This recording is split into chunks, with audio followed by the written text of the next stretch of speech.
ആദ്യം മനസ്സിൽ കണ്ട രഞ്ജിത്ത് സാറ് ബേസിലേട്ടനായിരുന്നു.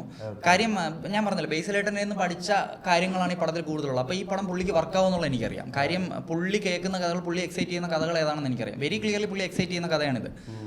അപ്പോൾ ബേസിലേട്ടന് വേണ്ടി എഴുതിയാണ്. പക്ഷേ പുള്ളിക്ക് ഒബ്വിയസ്ലി ഡേറ്റ് ഇല്ലാതെ പോയി. ആ സമയത്ത് ഞാൻ ചെന്നപ്പോൾ ഡേറ്റ് ഇല്ലാതെ പോയി. അങ്ങനെ പുള്ളി വിജയ് സുബ്രഹ്മണ്യം ഇതിൻ്റെ കോ പ്രൊഡ്യൂസറിനെ മീറ്റ് ചെയ്യുന്നു. അങ്ങനെയാണ് പടം ഓണാവുന്നത്. പുള്ളിക്ക് ഡേറ്റ് ഇല്ലാത്തത് കൊണ്ട് പ്രൊഡക്ഷനെ മുട്ടിച്ചു തന്നു. അങ്ങനെ സംഭവിച്ചതാണ്. അപ്പോൾ അത് പുള്ളിയായിരുന്നു. പിന്നെ സന്ദീപിൻ്റെ റോളിൽ ഒബ്വിയസ്ലി ആ റോളിൽ മാർക്കറ്റബിൾ ആയിട്ടുള്ള ഒരു നടനെ ഉണ്ടായിരുന്നുള്ളൂ ആ സമയത്ത്. അപ്പോൾ പുള്ളിക്കാരൻ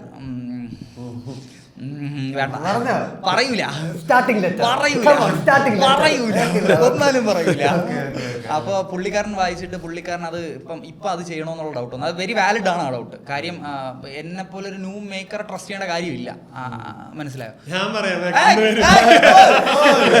പേര് അപ്പോൾ പുള്ളി ബാക്ക് ഔട്ട് ചെയ്തു. അങ്ങനെയാണ് സന്ദീപ് വരുന്നത്.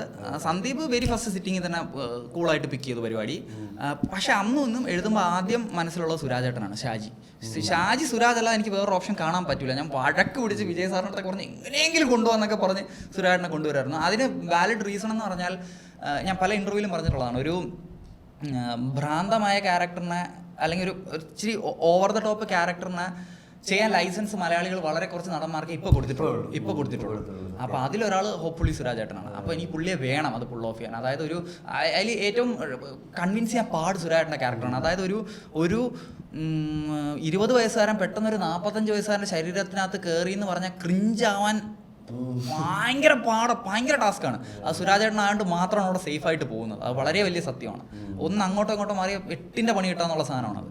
അതിപ്പം നമുക്ക് കാണുമ്പോൾ പോലും ബ്രോ പറഞ്ഞ ഏറ്റവും കൂടുതൽ പെർഫോമർ ഷർഫിക്കാണെന്ന് പേഴ്സണലി തോന്നി പറഞ്ഞല്ലോ.